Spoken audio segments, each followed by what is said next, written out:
ହେଲା political science ବୋର୍ड exam ପାଇଁ plus two ପିଲାମାନଙ୍କର ସିଲେକ୍ସନ୍ MCQ ଭିଡ଼ିଓ। ତମର ଏଇଟା ୟୁନିଟ୍ 5ରେ ଆଜି ଆମେ ଡିସ୍କସନ୍ କରିବା। ୟୁନିଟ୍ 5ରେ ଯଦି ପଲିଟିକାଲକୁ ନେଇକି ଆପଣମାନେ ଟେନସନ୍ ଅଛନ୍ତି, ଅଲରେଡ଼ି ପୂର୍ବରୁ ମୁଁ ସିଲେକ୍ସନ୍ ପ୍ରଶ୍ନ ଆଣିସାରିଛି MCQ ୟୁନିଟ୍ ୱାଇଜ୍। ଏଇଟା ତମର ୟୁନିଟ୍ 5ର ପାର୍ଟ 1 ଭିଡ଼ିଓ। ପ୍ରଥମେ ଦେଖିବା PYQ ତା ସହିତ ସିଲେକ୍ସନ୍ MCQ, ଯେଉଁଟାକି 2026 ବୋର୍ଡ଼ ଏକ୍ଜାମରେ 100% ଆପଣମାନେ ଏତିକି ପଢ଼ିକି ପଳେଇଲେ ଏକ୍ଜାମରେ ଆପଣମାନେ ସବୁ କିଛି ଆଟେଣ୍ଡ କରିକି ଆସିବେ। ଏଇଥିରୁ ହିଁ ସବୁବେଳେ କ୍ୱେଶ୍ଚିନ୍ ରିପିଟ୍ ହେଉଛି। ପ୍ରଥମ ପ୍ରଶ୍ନ ଅଛି, ନିମ୍ନୋକ୍ତ ମଧ୍ୟରୁ କେଉଁଟି ବିଶ୍ୱ ତାପମାତ୍ରା ବୃଦ୍ଧିର କାରଣ ନୁହେଁ? ବିଶ୍ୱ ତାପମାତ୍ରା ମାନେ କ'ଣ? ଯେଉଁଟା ଗ୍ଲୋବାଲ ୱାର୍ମିଂ ବା ବିଶ୍ୱ ତାପାୟନ। ଦେଖ, ସବୁଜ ଗୃହ ପ୍ରଭାବ, ବାୟୁମଣ୍ଡଳ ଅଙ୍ଗାରକାମ୍ଳ ଗ୍ୟାସ୍ ବୃଦ୍ଧି, ବନୀକରଣ, ଓଜୋନ ସ୍ତରରେ ଗର୍ତ୍ତ ବା ଛିଦ୍ର। ପିଲାମାନେ, ବନୀକରଣ କ'ଣ ନା ଜଙ୍ଗଲ ସୃଷ୍ଟି କରେ। ତେଣୁକରି ବନୀକରଣ ହେଉଛି ବିଶ୍ୱ ତାପମାତ୍ରା ବୃଦ୍ଧିର ଗୋଟେ କାରଣ ନୁହେଁ, କିନ୍ତୁ ସବୁଜ ଗୃହ ପ୍ରଭାବ, ବାୟୁମଣ୍ଡଳର ଅଙ୍ଗାରକାମ୍ଳ ଗ୍ୟାସ୍ ବୃଦ୍ଧି ପାଇବା, ଓଜୋନ ସ୍ତରରେ ଛିଦ୍ର ସୃଷ୍ଟି ହେବା, ଏଗୁଡ଼ିକ ହେଉଛି ବିଶ୍ୱ ତାପମାତ୍ରା ବୃଦ୍ଧିର ଗୋଟେ କାରଣ। ଯେଉଁମାନେ ବି ଭିଡ଼ିଓ ମିସ୍ କରିକି ଯିବ ହେରି, ତୁମେମାନେ ଏକ୍ଜାମରେ ବହୁତ ହଇରାଣ ହେବ। ତୁମମାନେ ଭିଡ଼ିଓକୁ ଶେଷ ପର୍ଯ୍ୟନ୍ତ ପ୍ଲିଜ୍ ଦେଖ। ଯାହା ବି କହୁଛି ଆକୁ ଖାତାରେ ନୋଟ୍ କରି ଏବେଠାରୁ ଘୋଷି ଦିଅ।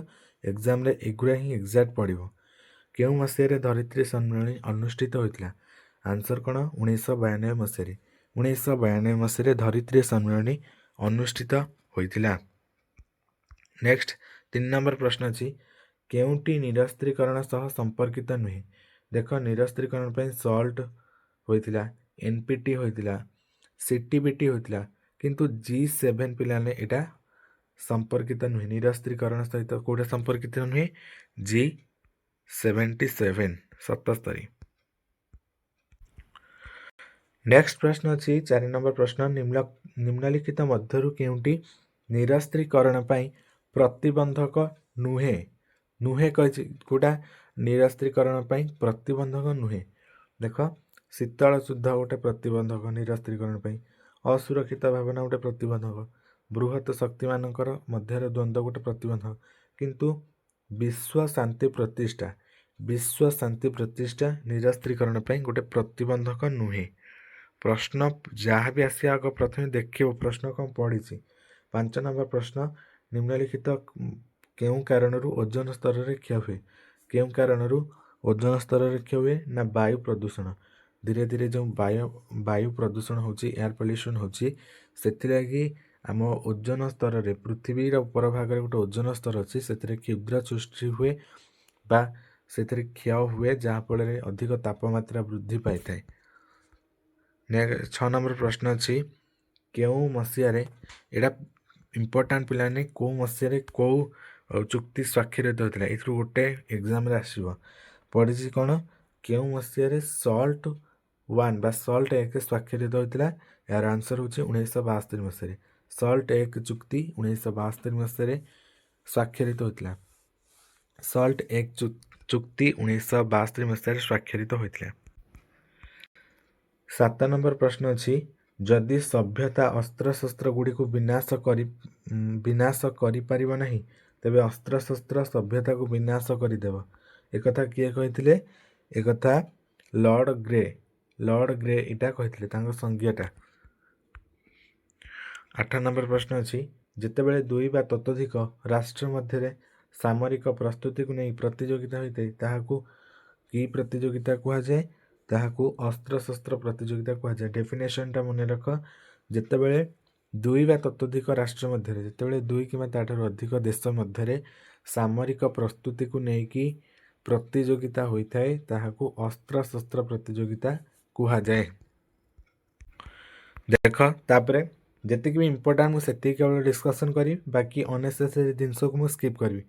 ଦେଖ, ଏଇଟା ଗୋଟେ ପ୍ରଶ୍ନ ଅଛି ଇମ୍ପୋର୍ଟାଣ୍ଟ, ଆଣବିକ ବହୁ ପ୍ରସୂତ ବିରତି ଚୁକ୍ତି NPTକୁ କେଉଁ ଦିନ କାର୍ଯ୍ୟକାରୀ କରାଗଲା? ଆଣବିକ ବହୁ ପ୍ରସୂତ ବିରତି ଚୁକ୍ତି NPTକୁ କେଉଁ ଦିନ କାର୍ଯ୍ୟକାରୀ କରାଗଲା? 1970 ମସିହା ମାର୍ଚ୍ଚ ମାସ 5 ତାରିଖ ଦିନ। ମନେ ରଖିବ, ଆଣବିକ ବହୁ ପ୍ରସୂତ ବିରତି ଚୁକ୍ତି NPTକୁ 1970 ମସିହା ମାର୍ଚ୍ଚ ମାସ 5 ତାରିଖରେ କାର୍ଯ୍ୟକାରୀ କରାଗଲା। ନେକ୍ସଟ ପ୍ରଶ୍ନ 33 ନମ୍ବର ପ୍ରଶ୍ନ ମନେ ରଖିବ, ସଲ୍ଟ ଆଇ ଯେଉଁଟା ତୁମର ଅଛି ଷ୍ଟ୍ରାଟେଜିକ୍ ଆର୍ମସ୍ ଲିମିଟେସନ୍ ଟ୍ରିଟି କେଉଁ ମସିହାରେ ଆମେରିକା ରୁଷିଆ ମଧ୍ୟରେ ସ୍ୱାକ୍ଷରିତ ହୋଇଥିଲା? ଏଇଟା ଆରମ୍ଭରୁ କହିଛି 1972 ମସିହାରେ। ସଲ୍ଟ ଆଇ ବା strategic arms limited treaty America ଓ ରୁଷିଆ ମଧ୍ୟରେ 1972 ମସିହାରେ ସ୍ୱାକ୍ଷରିତ ହୋଇଥିଲା। ସଲ୍ଟ ଆଇ ଆମେରିକା ଓ ରୁଷିଆ ମଧ୍ୟରେ 1972 ମସିହାରେ ସ୍ୱାକ୍ଷରିତ ହୋଇଥିଲା। ପିଲାମାନେ କେଉଁ ମସିହାରେ ବି କାହା ମଧ୍ୟରେ କେଉଁ ଦେଶ ଭିତରେ ଏଇ ଚୁକ୍ତି ବା ଚୁକ୍ତିଟା ସ୍ୱାକ୍ଷରିତ ହେଲା ସେଇଟା ବି ମନେ ରଖିବ। ସଲ୍ଟ ଆଇଟା ତୁମର ଆମେରିକା ଏବଂ ରୁଷିଆ ଭିତରେ 1972 ମସିହାରେ ସ୍ୱାକ୍ଷରିତ ହୋଇଥିଲା। 34 ନମ୍ବର ପ୍ରଶ୍ନ ଅଛି ସଲ୍ଟ ଡବଲ ଆଇ କେଉଁ ମସିହାରେ ଅଷ୍ଟ୍ରିଆର ରାଜଧାନୀ ଭିଏନା ଠାରେ ସ୍ୱାକ୍ଷରିତ ହୋଇଥିଲା? ମନେ ରଖିବା ସଲ୍ଟ ଡବଲ ଆଇ ଚୁକ୍ତିଟା ଅଷ୍ଟ୍ରିଆର ରାଜଧାନୀ ଭିଏନା ଠାରେ ହୋଇଥିଲା। କେବେ ହୋଇଥିଲା ନା 1979 ମସିହାରେ। କେବେ ହୋଇଥିଲା? 1979 ମସିହାରେ ତମର ସଲ୍ଟ ଡବଲ ଆଇ ଚୁକ୍ତି ଅଷ୍ଟ୍ରିଆର ରାଜଧାନୀ ଭିଏନା ଠାରେ ହୋଇଥିଲା। ନେକ୍ସଟ ପ୍ରଶ୍ନ ଅଛି 1990 ମସିହାରେ ମେ ମାସ 30 ତାରିଖରୁ ଜୁନ 2 ତାରିଖ ମଧ୍ୟରେ ୱାଶିଂଟନ ସମ୍ମିଳନୀରେ କେଉଁ ଚୁକ୍ତି ସ୍ୱାକ୍ଷରିତ ହୋଇଥିଲା? କେଉଁ ଚୁକ୍ତି ସ୍ୱାକ୍ଷରିତ ହୋଇଥିଲା ନା ଷ୍ଟାର୍ଟ ଆଇ ପିଲାମାନେ। ଷ୍ଟାର୍ଟ ଆଇ ଏଠି ମନେ ରଖିବ ସଲ୍ଟ ଆଇ ହେଇଥିଲା 1972ରେ, ଷ୍ଟାର୍ଟ ଆଇ ହେଇଥିଲା 1990 ମସିହା ମେ 30ରୁ ଜୁନ 2 ତାରିଖ ଭିତରେ। କେଉଁଠି ହେଇଥିଲା? ୱାଶିଂଟନ ସମ୍ମିଳନୀରେ ସ୍ୱାକ୍ଷରିତ ହୋଇଥିଲା। କନଫ୍ୟୁଜ ହେବନି ପିଲାମାନେ।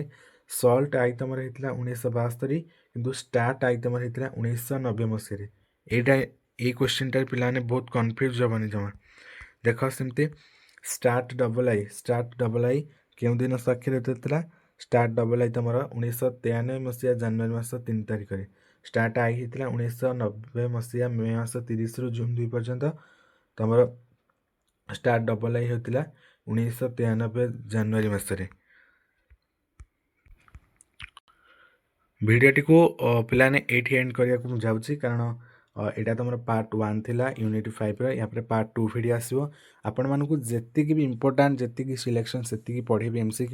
ଆପଣମାନେ ଯଦି ଏତିକି ପଢ଼ି ଦେଇକି ଯିବେ ଆପଣମାନଙ୍କୁ କେହି ବି MCQରୁ ଫୁଲ୍ ଟୁ ଫୁଲ୍ ମାର୍କ ଆଣିବାକୁ କାଟିବେନି। ସବୁ କ୍ୱେଶ୍ଚିନ୍ ଆପଣମାନେ ଏଇଠୁ ହିଁ ପାଇବେ। ରହିଲି, ଧନ୍ୟବାଦ।